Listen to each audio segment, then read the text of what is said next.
Hello, everybody, and welcome to Planet FPL, the world where everything revolves around keeping you entertained during lockdown and the coronavirus crisis. My name's Suj.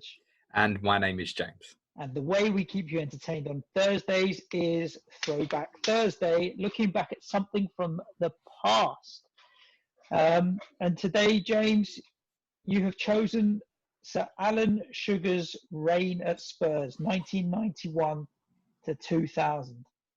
Somebody mentioned it on my Ask James stream last Friday, and I just decided there and then, I was going to do it. I've generally tried to keep Spurs out of this nostalgic stuff because, you know me, I'll just start going into it like the full-on fan. But actually, this one's more of a backstory in terms of the financial stuff behind Spurs during the 90s, a period when really the football club kind of trailed behind everybody else while people moved into the Premier League era financially in terms of spending. And Spurs left themselves behind, a long way behind when they went into the Premier League era as one of the original Big Five, which was Manchester United, Liverpool, Arsenal, Tottenham and Everton. That was the so-called original Big Five before later in the noughties we had the Big Four and now obviously the Big Six. Mm-hmm. Where should we start? So when Alan Sugar took over Spurs, he was buying it from a distressed situation where it was on the verge of bankruptcy. You at the time were, 6 or 7 years old? So you were just 7, 8 years old? You'd had a couple of seasons of going down to the lane week in, week out. So from a kid's point of view, you're no different to my son sitting next to me playing a computer game right now. So it's I can look at a 7-year-old and think, when I take him to football, he has no clue about the chairman and the finances and whatever. He's just watching people kicking the ball about. But who did he buy the club from, and why was it in such a bad situation that he managed to buy it out? The club had got in a massive problem through the ownership of Irving Scholar being a PLC, the money spent on the West Stand. It was just saga after saga of financial difficulties. Sold Chris Waddle to Marseille, but it didn't seem to make a difference. At the same time, Spurs were still buying Gascoigne, Lineker, chasing the dream a little bit as well, right? And going into the latter part of the 90-91 season, it became apparent that these financial issues were quite monstrous at the time. When I tell you the debt was £11 million, you can kind of laugh that off now when we're talking about, what's Spurs debt now? Yeah. It's about 50 times that, right? With the assets of the stadium, etc. Yeah. But £11 million in 1991 apparently wasn't a joke because there was no way of the incoming money, right? Gate receipts were generally a bit of a low. They had a small spike following Italia 90. But generally attendances were at low. There wasn't the TV exposure that there is now, and that's part of the Alan Sugar story, actually, in terms of where we are now. And essentially, Spurs won the Cup, with Gascoigne playing an instrumental part in that, including his wild 15-odd minute appearance in the final, and was obviously lined up for a move to Lazio, which everybody knew, which was going to be sort of half of saving the club. Yeah. Spurs would go on to sell Gascoigne for £5.5 million to Lazio the following summer, when he returned to fitness. Essentially, the remaining money that made up the debt came half from Sugar and half from Terry Venables. Yeah. So at the time, younger listeners, you and I will remember, but I did see that the £11 million debt was to Midland Bank. Now, younger listeners will be like, who are they? In the good old days, you had Midland Bank before Midland were bought out and became like what we now call HSBC. But they had £11 million. So the story being that Sugar had seen that the club were in dire straits. He had some connections to Tel, so he rang up Terry Venables and said, if you stick up £3 million, I'll match your £3 million, we'll buy the club. Shook hands, did a deal, and off they went. Yeah, and it seemed like the perfect dream team, right? You've got one of the best tactical English coaches in the world. Don't forget, this is a guy that come back from Barcelona. Was very highly regarded, and suddenly you've got the financial expertise of Sugar to go with it. It seemed like a dream team. But looking back on the story now, Sugar realised before the next football season even begun that there was a huge problem. Well, Terry Venables was given the job of chief executive. So Correct. Just because he can manage a football team and knows tactics, running a business is completely different. Different. why it's still a great mystery, I think, for many Spurs fans, and has not been spoken about. Why did Venables remove himself as manager? Who knows? I don't know. One of the best tactical I can tell you coaches one thing. around. There's no way you could have been manager and CEO. No, but then leave the business stuff to Sugar, right? He could have got his own team and stuff. Or external CEO, yeah. As it was shown, and as he would later admit himself, Sugar, that like his financial world compared to the financial world of football, he was alien to it. Perhaps that was part of the thinking. I don't know. But he pointed Peter Shreves for his second Tottenham spell. The first one was hardly a glorified success. And Spurs went on to finish about 15th. But the story kind of goes back to the summer before that season's even started, where Sugar has implicitly said to Venables, you can't buy any players. That's part of the deal with the takeover. You can't buy any players. Venables was like, I want Gordon Jury from Chelsea. Right? We're in debt to the bank. The bank are going to sanction the takeover because banks can veto stuff like that if they want to. If they're owed that much money, they could have stopped the deal going through. And they did a deal with the bank, and the bank, one of the promises they made was, we won't buy any players. So what did Venables do? They went and bought Gordon Jury. You can see the writing was on the wall, right, from a very early stage that this is going to happen. Yeah, so they get past that. They get through the first season. It's not great. Lineker's obviously finishing his career, goes off to Japan. At this point, obviously, the previous signing of Jury's quite important going into what would be the first Premier League season. What I didn't obviously realise, remembering this as a kid, was the crucial role that Sugar played in actually the television rights going to Sky. Right. Essentially, ITV thought they had it in the bag, and Venables was meant to go and be the representative for Tottenham at this vote. And Sugar kind of said, no, I'll go and deal with it.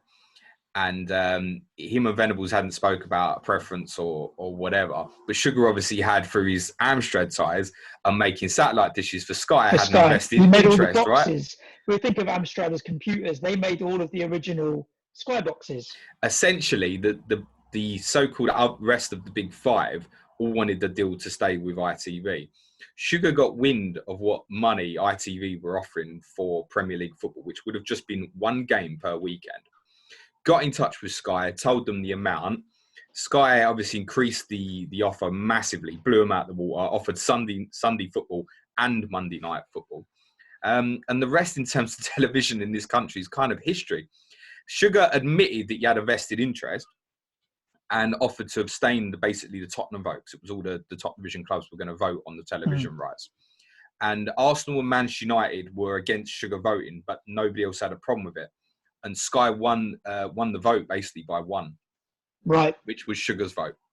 Wow. So the fact that we now have football on Sky and have ever since, and a lot of people are not happy with that at the moment, but probably would have been going back to the early to mid 90s, had a huge influence. And then obviously the Premier League boom. It may not have happened if the television rights had stayed on ITV. The formation of the Premier League may not have happened. It could have just stayed as Division 1. It was part of the package to completely rebrand the whole league. Wow. A lot of people won't know that. I didn't know much about his involvement. Neither did I. I knew that they used to have a big tie-up with Sky because of the satellite dishes and the boxes and stuff like that. But really fascinating to know. And I know from what I was reading that that was one of the cracks in the relationship was that Venables thought that Sugar had some self-interest in that Sky deal. Yes. When it had taken place, not knowing that actually how deep that crack goes. Yes. I thought it was more simple as he'd gotten a little bit of a backhander. Well, moving on to backhanders, and this is part of the case that would lead to issues in court 12 months later as that Premier League season would start. Venables obviously Can we just put in there briefly, you're the FA Cup holders at this time? No, so we won the Cup in 91. So obviously the Premier League started in 92. 93 now. So you won the 91 Cup, 92 you didn't win. You got to the final in 93. No. Oh. No. So at the end of 91-92, Peter Shreves was removed. Doug Livermore and Ray Clements were put in charge, with Venables having a bigger role back again within coaching. Yep. With Lineker obviously going to Grampus 8 in Japan, Venables wanted another striker to partner, Gordon Jury. And he'd heard, and this has been spoken about, particularly in Alan Sugar's book, that he wanted obviously Teddy Sheringham from Nottingham Forest, and Brian Clough, in quotes, likes a backhander, basically, a bit of a bum. Venables apparently approached Sugar. This is what kind of defined what happened in court about paying Clough a bung to help get Teddy Sheringham. Yep. Long story cut short is essentially that Frank McClintock, who used to play for Arsenal, was acting as a little bit of an agent, managed to get involved, and he was going to take a bit of a cut like an agent would now on a transfer deal, nothing like sort of what Mino Raiola would get for Paul Pogba moving 20 odd million or whatever. It was about 50 grand. A lot of money in those days. You buy a house for that. Well, yeah, the Sheringham transfer was 2 million, to give it some sort of perspective, basically. But McClintock was demanding the money in cash. Sugar was like, no way. What's going on here? So apparently someone else, I'm not sure it was, someone else at Tottenham took the money out of the account, and it was a little bit more than what McClintock could ask for as well, in terms of the account statement. I think McClintock was asking for 50 grand and £57,500 went missing from the Tottenham accounts. And McClintock got paid in cash. Now, I wasn't aware of any of this. Frank McClintock was part of the original kind of Soccer Saturday crew, and I wasn't aware of any of this. So Spurs got their man in Sheringham, but obviously now Sugar is like, what's happening here? Like, there's too much dodgy stuff going on behind the scenes. Meanwhile, Spurs don't start the season great, but they have an outstanding second half of the season. They played some great football. You've got Darren Anderton's coming from Portsmouth as well. Sheringham finishes the top goal scorer. Got to the FA Cup semi-finals. The semi-finals you got to, yeah. Yeah, the rumour is that behind the scenes, that around about January time, that Venables effectively took over the team again. Right. Unofficially. And suddenly the results completely improved. Football season finishes. Tottenham have finished 7th, which would actually be Tottenham's highest league finish under Sugar. 7th. Bloody hell. But it's all looking quite positive going in towards the new season. Then on the day before the FA Cup final, Sugar basically calls a board meeting. Venables finds out he's going to be sacked. Well, the rumour is he knew before, right? Yeah. Venables leaks it to the press. Obviously, the Spurs fans go mental. Then there's a board meeting. Sugar sacks Venables. By 6 p.m. the same day, a court has judged that Venables can't be sacked and Venables is back in his job. Yep. Chaos. Because Venables has got part ownership of the football club. Yeah, of course. I think to chuck in a little bit more detail, perhaps, Sugar knew that he was going to do this. Obviously, you don't wake up one day and think, let's have a board meeting and get rid of this. It wasn't Kevin Keegan, yeah. So he offered to give Terry Venables back his money, his £3 million that he put in, pay off his contract. And so Sugar didn't try and just shaft him and get rid of him. He offered to give him his money back as well. Rightly or wrongly, I don't know who was in the right and who was in the wrong, but probably no one. But Sugar did offer to give him back his £3 million and also pay off the rest of his contract as well. I think if the story was reported now, it would be very different to what the fan reaction was back then in 1993. Which was hostile. Wow, was it hostile? I mean, there were Spurs fans turning up at court, which is obviously where it ended. And it was kind of the infamous dealings of the Teddy Sheringham transfer that led to the court basically deciding, nah, you're out, mate. You're out, yeah. Yeah. But obviously, all the fans wanted Venables in because all football fans care about is the football, right? Mm-hmm. Sugar was trying to restrict Venables' movements in the transfer market, etc. Venables was obviously leaking stories to the press in terms of he doesn't want to spend the money, etc. Sugar made the famous comment after Venables got fired of saying that he would have been better off shooting Bambi. Yeah, he said, I was the guy that shot Bambi. Basically, Sugar was so hated. It was nasty. He was on a hiding to nothing because he made a couple of other very interesting points as well. I don't think the finances of football was in the media as much as it is now. I don't think there was as much of a connection between the boardroom money, buying players and what have you than there was back then. I think one of the other points that Sugar made was that Terry Venables' mates were all the journalists in the newspapers.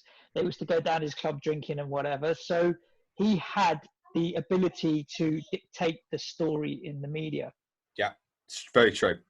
Very true. And what if it's in the papers? It's not what you know. It's what you can prove, right? Yeah, but from the football fans, I mean, I can only remember it being a kid as one of my first football memories, and just remembering that this computer guy had to get out of my football club. That was it. And I knew that Tottenham played better football. 2 years earlier, he'd Venables in charge. 2 years earlier, he'd rescued you from the brink of bankruptcy, you know. So yes, so there was that. So there was a little bit, you know, even if you take to all the current situation and say Daniel Levy, it's not too far removed where a lot of people obviously want Levy to spend the money. But then for every argument against, everybody goes, well, can you remember what it was like under Sugar before Levy? Yeah. At least for the majority of the last 20 years, we've had a very good football team to support. In the 90s, other than the odd individual moments, really, we didn't. No. Can I read you something, James? Yes, please. This is from the Gascoigne transfer before it kicked off. This is kind of like, this story, when I read this, typified what I thought was going on in Terry Venables, right? So Gascoigne, the first, after the cup final, you were trying to sell him to Lazio for £5.5 million, and he busted his knee. So suddenly you've got an injured player who's still top of his game, but you're trying to get £5.5 million. Exaggerates his injury in his rehabilitation. So you kicked him forward here. So Sugar says, Terry Venables called him to explain to him that he had this well-connected Italian guy called Gino Santini who was going to broker the deal. Didn't he work in a restaurant or something? He was going to get Lazio to pay us even though Gaza hadn't recovered. He was partway through a second rehabilitation.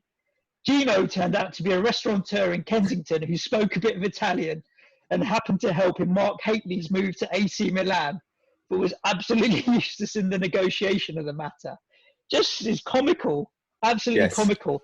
I know an Italian guy who runs a restaurant. He'll sort it out.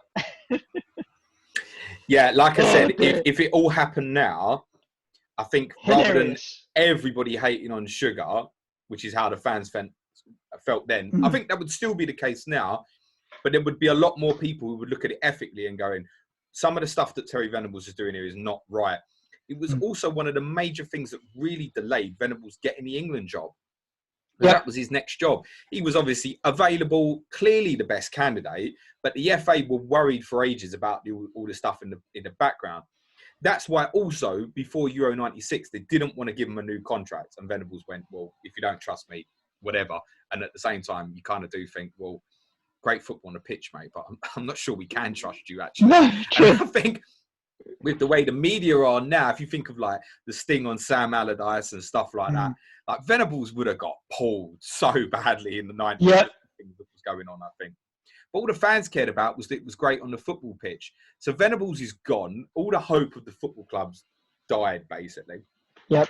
So Sugar comes up with this great idea. Oh, I better give the job to a Tottenham man. That'll get the fans back on side. He gives it to Ozzy Ardiles, obviously one of the greatest Spurs players ever, but an absolute disaster at Newcastle United previously, which we spoke about on last Thursday's podcast. So Ardiles comes in and Spurs stay up by the skin of their teeth. Sheringham misses nearly the whole of the season with an injury. Gary Mabbott missed 3 or 4 months as well with a broken cheekbone caused by John Fashanu. He had to wear a mask for a while. Sheringham essentially come back and scored enough goals to save Spurs. As essentially what happened. Then you come into the summer of 94 and you think, oh, well, okay, fine, it's been shit, but move on. There'll be no more financial troubles now anyway. Nah, think again. Spurs walk into the new season with a 12-point deduction, a £600,000 fine and a ban from the FA Cup. And we've just about stayed up the previous season. We are in massive trouble. It's Sugar's chance to save the club again, right? What did you do to deserve that ban and points deduction? This was something that don't know the story. This was I don't know exactly, to be very honest, because it actually dates back to the mid to the late 80s, but it was financial irregularities from that period. Right. So it was something that, I mean, now would probably get dealt with in a year or two, but it actually dragged about for 8 years or so. So Sugar manages to get like 150% extra on the fine, pays the 1.5 million fine, gets Spurs back in the FA Cup, and manages originally to get the point deduction to 6 points and then eventually to 0. But Spurs started that Premier League season on -6. I think it wasn't till about November or December that he got it back to 0. But forget all that. After 2 games, we were on 0, -6 plus 2 wins. Because Klinsmann, Dumitrescu and Popescu are in. Spurs have won 4-3 at Sheffield Wednesday. Klinsmann scored a bicycle kick and 2 against Everton. And suddenly Spurs are bottom of the league, but with a better goal difference than everybody else. And they've been backed into 14-1 to win the title because they've got these 5 forwards who are about to go absolutely mental. They were very good. There was a problem. Great strikers there. There was a problem. When they weren't scoring up front, we were getting torn apart. 4-1 at home to Nottingham Forest. 2 late goals. We lost at home to Southampton 2-1. Lost 3-0 at Notts County in the League Cup. Disastrous. Our dealers was gone by October. And Jerry Francis came in. The sacrifice was Dumitrescu. He basically played an extra central midfielder, mainly in David Howes. And but Spurs became very, very solid. We went through 6 games with a clean sheet over the Christmas period. And obviously we're still winning games with Klinsmann, Sheringham, Barnby and Anderton, right? And it felt like fate we were going to win the FA Cup. I was at Anfield, on the Anfield Road for the quarter-final when Klinsmann scored the last-minute winner in front of the Kop. It felt like absolute fate we were going to win it. Then we lost 4-1 to Everton in the semi-final. And Klinsmann decided that I think he had a get-out clause if Spurs didn't qualify for Europe or something, that he could leave to go back to a German club. But Bayern Munich came sniffing. Klinsmann famously said, I'm coming towards the end of my career. I'm never going to win. I need to win a title. I've never won a domestic league title. He would generally go with good grace because I think people read that statement. And I hated him at the time as a kid. I was like, why are you doing this to me? Why did you rock up here and to give me all these dreams in the first place, just to crush them with no reward within a year? But I think 25 years later, you realise that actually, mate. But most people would understand why he made that decision. Klinsmann sent Sugar a signed shirt as a thank you. Sugar then famously went on morning television live, held up his shirt and said he wouldn't wash his car with it.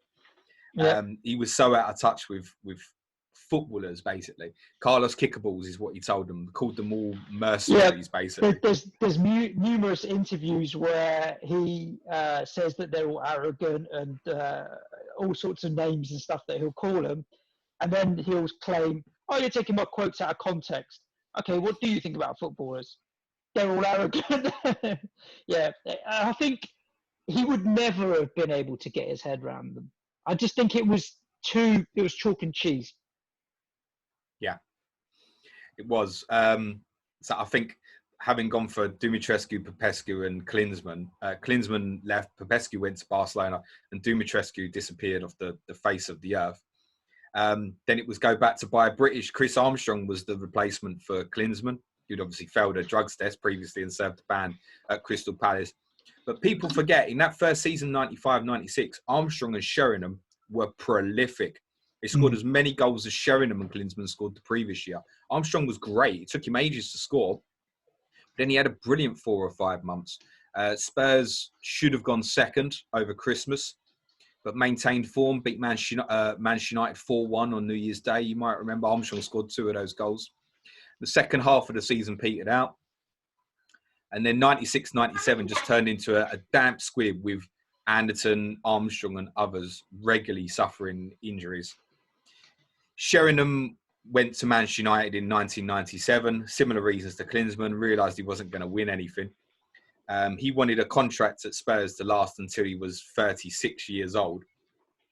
Sugar. Well, he would have been all right to keep him until he was 36. Well, he ended up leaving and then coming back and playing for Tottenham until he was 37. So that'll, that went full circle as well. Obviously, Sheringham came back once Sugar had gone, it's worth saying. So Sheringham goes. In response, Les Ferdinand's brought in, who's older than Sheringham and gets a longer contract than what Sheringham wanted. Ferdinand regularly suffered injuries and actually didn't play his best football for Tottenham until basically his final year in 01-02. Ginola obviously came in, it was fantastic, but going into October, November, we're in the bottom 3. Jerry Francis keeps saying, I've never had a team not finishing the top half of the league. And everybody at football clubs going, I don't really know if this is the right guy anymore, man. Because, yeah, we're doing shit, but nobody at this football club wants to be happy with just the top half finish in any case.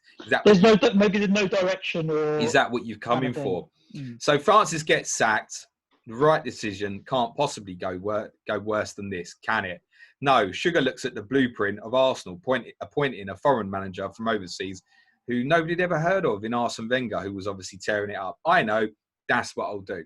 So he looks at CVs across Europe and decides that Christian Gross from Grasshoppers in Switzerland has on paper the best CV. That's what he said. On paper, he had the best CV. It's fucking Switzerland, mate. What are you thinking?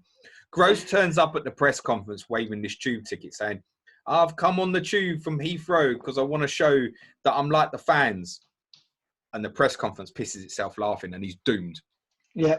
We win the first game at Everton. And then in the second game, we played really well in the first half against Chelsea. It's 1-1 at half time. We should be winning. We get beat 6-1 by the end. Absolutely hammered. That's his first home game in charge. The next weekend, we go to Coventry. We lose 4-0.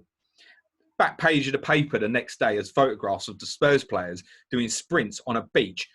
Where were they on a fucking beach in the morning of the game when they were playing in Coventry? I don't know. But at 6 o'clock in the morning of the game at Coventry, they're doing sprints on a beach. What? What are you doing? 6 in the morning. 6 in the morning on the day of the game at Coventry. Where's the beach near Coventry, mate? Where was he? It could have potentially been an old photo and put together. Put it this way. It happened at some point in that week between playing Chelsea at home and Coventry away. What were they doing on a beach at 6 o'clock in the morning? So at this point, everybody already is like, this is a mistake. Yeah. So we rock up another week. Klinsmann's back. He comes back. I've come back to save Tottenham. He'd fallen out at Sampdoria. He rocks up on a free transfer to the end of the season. Come back to save Tottenham. The problem is, Klinsmann's now shit. Ferdinand's injured. Armstrong's injured. Everson's shit. We've got and Ginola. On paper, Rule Fox, on paper, this should be a really good squad. Nicola Berti comes in, midfield, well-renowned player from Inter Milan, scored the odd important goal, but really he was shit as well. We've got all these forward players, not a lot defensively. Same old Tottenham, right? But Klinsmann does the business at the end, scores the opener against Newcastle, then gets 4 in about 8 minutes at Wimbledon in a mad game that we won 6-2, and we stay up. Gross gets a stay of execution somehow through the summer. I don't understand how. We lose 3-1 at Wimbledon, 3-0 at home to Sheffield Wednesday. No way you would have lasted in No, and then eventually he's binned. So surely this time Sugar can't appoint anyone who can be any worse, can he? Oh, I know. I'll appoint the most hated guy to any Tottenham fan alive. I'll appoint George Graham. Who, ironically, very much obviously lost his Arsenal job because of bungs. He's really good mates with Terry Venables. We've come full circle again here, mate. And he walks out and leaves. There's the famous game where Spurs drew 3-3 at Leeds and Graham was in the dugout at Leeds. And even after the game on the pitch at White Hart Lane, he says to the interviewer, just waiting for Tottenham to sort out the compensation. It was a mad situation. Everybody in the ground knew that Graham was going to take over Tottenham, yet Graham was managing the opposition. Wow. Incredible. Mad. And obviously, 6 months later, I would say mainly because of one-man team, David Ginola, and being better defensively, the man in the raincoats, blue and white army, because that's all the Spurs fans would ever sing was man in the raincoats, blue and white army, won the League Cup, and Sugar had his only trophy of his Spurs tenure. Worth pointing out that of Daniel Levy's 20-odd years, that's all he's got to show. He's won League Cup trophy as well. And then later in that year, Sugar would begin the process towards selling the club. He'd actually said as early as 1995, which I didn't know, and he'd said it publicly in the press, if someone can come and improve this football club, come and buy it off me. I want out. So he'd been trying to get out of it himself for basically off the back of the Venables court trial. I think left him really shaken. It left his family quite shaken. They were personally attacked, not physically, but cars physically, damaged, all that kind of stuff. Yeah. So I think at that point you go, it's not what I really signed up for. Sugar, like Levy, was Spurs supporter. I mean, Levy, when he took over Spurs, was actually a season ticket holder at Tottenham. But Tottenham was always Sugar's team. That's why after when they won the cup, he personally went to Venables and offered to try and help him buy the football club, basically, because he did care. Sugar still regularly goes to football games. He does care. Tottenham is his team. He'll stick up the Spurs against Piers Morgan on Twitter. But because of the tenure, although he saved that football club originally, Tottenham wasted 10 years while completely stagnating, where he had no football acumen. His managerial appointments were scandalous, mate. Awful. I mean, I can't argue with you. France's short term was right person, right time. It was a short term job, but then he was way too negative. It wasn't Tottenham football once those attacking players had moved on. And Graham, the fans, no matter what he did, the fans were just never going to take to him. Mourinho's got more chance now than Graham ever did, honestly. Are you going to give him any credit for the players that he brought to the club? Because you got to see some incredible players during that time. Sheringham, Ginola, Klinsmann. These are big name signings. Well, we know that Venables bought Sheringham. Yeah, true. But yes, you can't not say that Sugar obviously had a major role in the likes of Klinsmann and Ginola. Mm. And Les Ferdinand, who he then paid a lot more to than the guy who was already there, Teddy Sheringham. Yeah. But Teddy wanted to go as well anyway.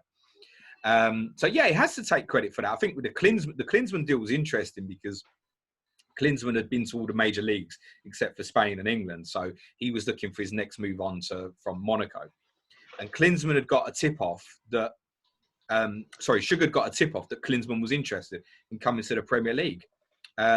He went out to Monaco and sealed the deal with Klinsmann, basically. Mm. And there's the famous photo of Sugar shaking Klinsmann's hand on, the marina in Monaco.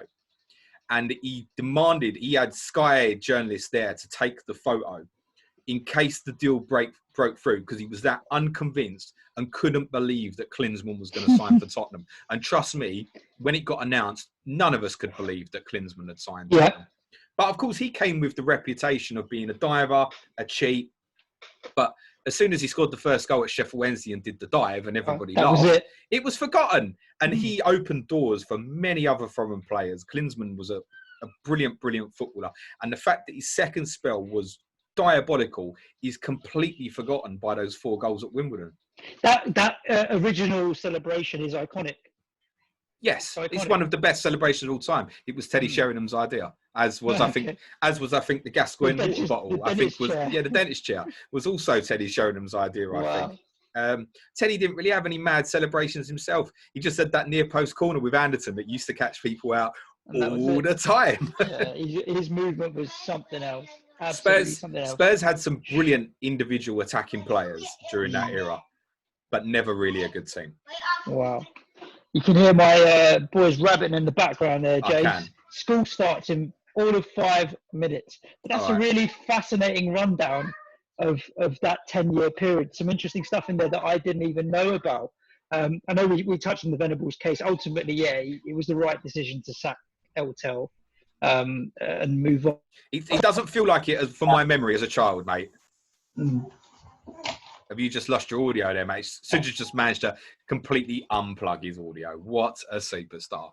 Can you hear us, Suj? I can. Switching headphones, James. My little ones ran out of battery at exactly the wrong moment. Dear. Now I've got the big bad boys on. So that was it. A nice rundown of Throwback Thursday, James. Yeah, enjoyed that. I've basically just given you Spurs in the 90s in about 35 minutes. There isn't a lot more to look into. It certainly wasn't the football club that I got told I was going to go and support from the Glory Nights. As I said on a few pods ago, I kept reading that Glory Nights book.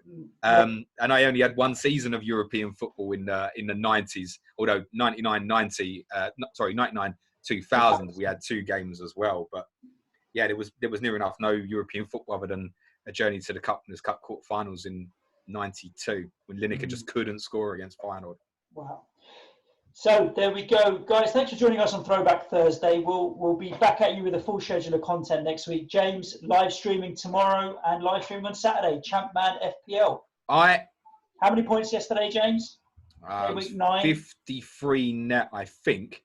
But I've not had a game week less than 50 yet. I'm up to 27th Incredible. overall. I had 47, all fueled by Ruud van Nistelrooy's captaincy. So there we go. Yeah, we won't say who he scored him against. Let's move on. And Great. Guys, thanks for tuning in to Throwback Thursday from Planet FPL. Do like, subscribe, and share the show with all your FPL playing, fantasy football playing friends, or people that just like football right now, because obviously we're not playing FPL. One bone to pick with you, James. Go on. I watched the last 2 minutes of the stream yesterday. Oh, yeah. How did you end it? With the music, ciao for now. Yeah, that's my line, mate. Ciao for now. Well, you weren't fucking there, so I did it. Ciao for now. Cue music, man, child. Nah, you can't hear you. I've got headphones on.